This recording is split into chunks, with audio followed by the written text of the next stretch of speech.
भी के सब लोग एकदम बढ़िया हो कि अब आगे कौन सी भर्ती आने वाली है ना। आप सबको एक बात और बताता हूं।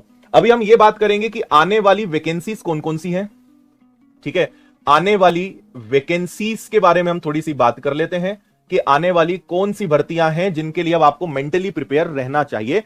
तो देखो भाई, एक अगर केवल मध्य प्रदेश के पॉइंट से बात करूं तो एमपीएसआई, और लड़कियों के लिए या फीमेल के लिए एक महिला पर्यवेक्षक, ये दो भर्तियां हैं जो आने वाली हैं। इसके अलावा शिक्षक को लेकर कुछ भर्तियां आने वाली हैं। तो अगर मैं केवल मध्य प्रदेश के पॉइंट से बात करूं तो इन तीन की हलचल है।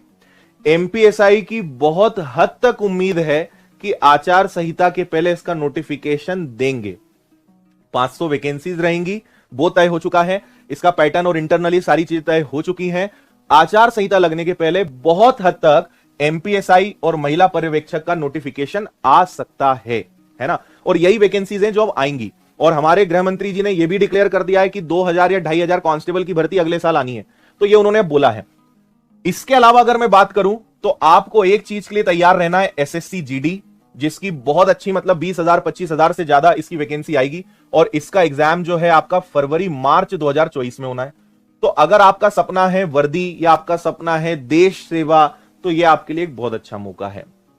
इसके अलावा दिल्ली पुलिस कांस्टेबल, ये आपकी एक वैकेंसी है जिसका एग्जाम आपका जो है नवंबर में इसका होना है 2023 में, है ना। तो ये दो भर्तियां हैं जो 100% आप समझ लीजिए कि आना ही है ना। तो मैं अभी केवल व्यापम के पॉइंट से बात कर रहा हूं। मैं आने वाले कुछ दिनों में, मैंने आज जैसे एसएससी जीडी का एक अलग से वीडियो बनाया है जिसमें सिलेबस, क्या पढ़ना होता है क्या नहीं, उसका वीडियो मैंने डाला है। दिल्ली पुलिस का अवेलेबल है।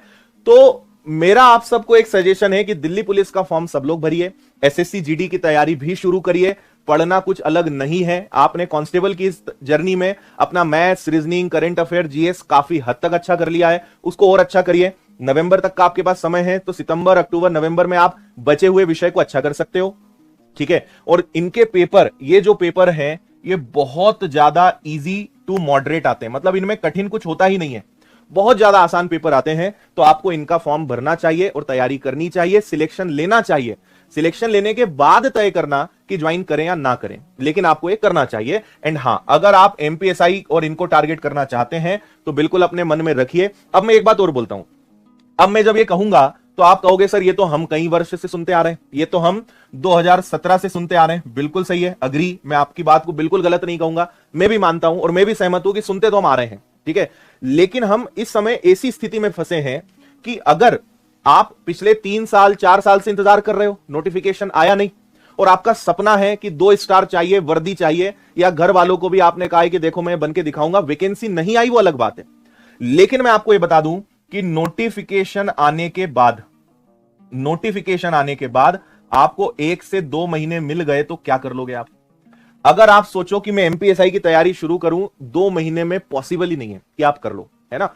मैं क्या बोल रहा हूं समझना, आपका सपना है एमपीएसआई, आपका सपना है इनमें से जो भी भर्ती है।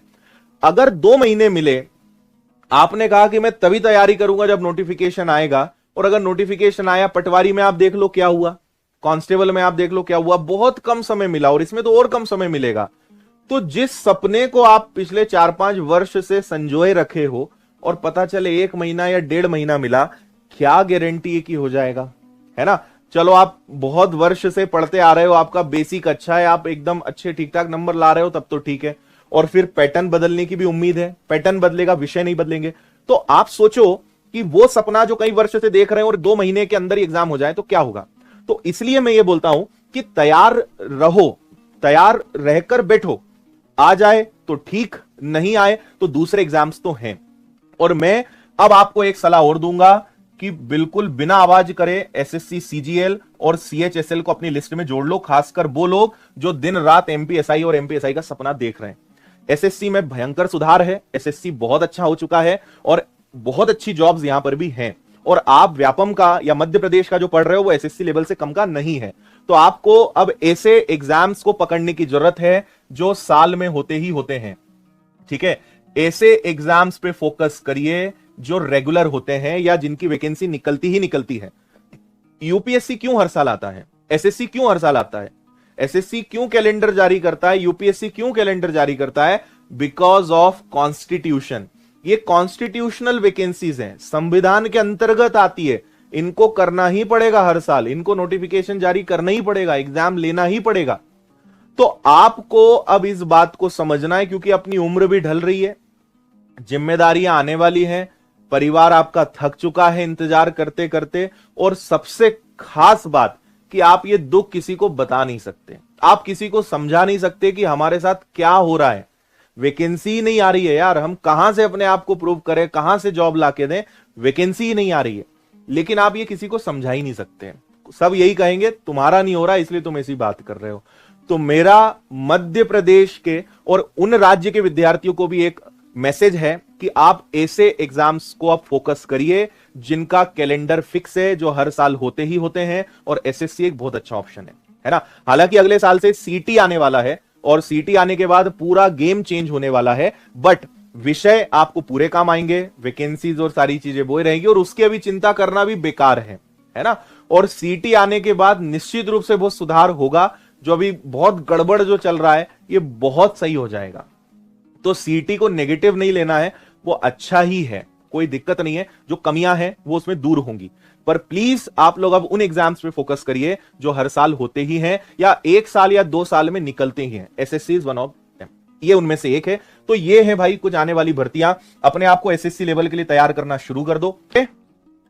रेलवे के बारे में मुझे ऐसी उम्मीद है कि नेक्स्ट ईयर 2024 में जो सीटी आने वाला है, 2024 में जो आपका सीटी आने वाला है, आपकी एसएससी की परीक्षाएं, मैंने एक सीटी पे वीडियो भी डाला है, रेलवे की परीक्षाएं, बैंक की परीक्षाएं, ये सब सीटी के अंतर्गत जाने वाली है। तो मुझे उम्मीद नहीं है कि इस साल रेलवे की वैकेंसी आएगी, अगले साल शायद सीटी के साथ ही रेलवे की वैकेंसी देखने को मिलेगी। ठीक है जी, मुझे लगता है कि आपको थोड़ा समझ में आ गया होगा कि मैं जाते जाते आप लाइक जरूर करिएगा। जो भी मैंने कहा, अगर आप मुझसे सहमत हैं तो कमेंट करिएगा। आपको अगर लगा कि नहीं सर ये बात हमें नहीं अच्छी लगी, या हम यहां पे आपसे सहमत नहीं है, जरूर कमेंट करिएगा, है ना। आपकी जो भी भावनाएं हैं, जो भी आपके मन में है, या जो भी मैंने कहा, आप अगर मुझसे सहमत हैं तो जरूर कमेंट करिएगा। तब भी जरूरी है कमेंट करके बताइए कि सर आपने जो बोला वो सही है। अगर आप मुझसे असहमत हैं तब भी कमेंट करके जरूर बताइएगा मुझे। इस क्लास के एंड होने के बाद, सेशन एंड होने के बाद, आपके कमेंट्स का मुझे बेसब्री से इंतजार रहेगा। ठीक है, हाँ ठीक है भाई, ठीक है। चलिए मैं अब विदा लूंगा। अगर आपके किसी प्रश्न का जवाब मैं नहीं दे पाया तो कमेंट करिएगा, मैं वीडियो बनाकर आपको उसकी जानकारी दूंगा, है ना। चलिए, बाकी आपकी एसएससी जीडी हो, या दिल्ली पुलिस हो, या एमपीएसआई हो, या महिला पर्यवेक्षक हो, इन परीक्षाओं में आपकी इसी तरह मदद करेंगे, सपोर्ट करेंगे, और सिलेक्शन के लिए आपके साथ मेहनत करेंगे। तो अब मैं आपसे विदा लूंगा। बहुत बहुत धन्यवाद। जय हिंद, खुश रहिए, मस्त रहिए।